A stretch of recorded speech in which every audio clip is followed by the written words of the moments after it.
Bwana ni bobo. Huyu nani? Kama sawa mwanangu. Fresh.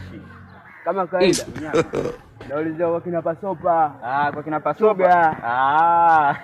Umeona hilo dili mwanangu? Hilo dili nyosha nalo. Utakuta bi mkubwa hapo utamkuta anauza vitumbua. Hapo umefika. Naulizia kwa kina Pasopa, sio kwa mganga. Mama wewe. Umeona hili lodi? Nyosha nalo. Pale mbele pale utamkuta kuna bi mkubwa anachoma vitumbua, ndo hapo na umefika. Nakwambiaje? Kwa kina Pasopa yule chuga black hivi. Mwanetu, sikiliza basi. Umeona hili lodi? Nyosha nalo. Ukifika pale mbele kuna bi mkubwa anachoma vitumbua, utakuwa ushafika. Nauliza wageni chuga. Ninashindwa kuelewa. Chuga ni black yani. Sio kwa mganga. Mimi sio mshirikina. Sikiliza, kunakoelekea nitakuziba. Nitakuziba. Kunakoelekea nitakuziba vibao. Umeona hili lodi?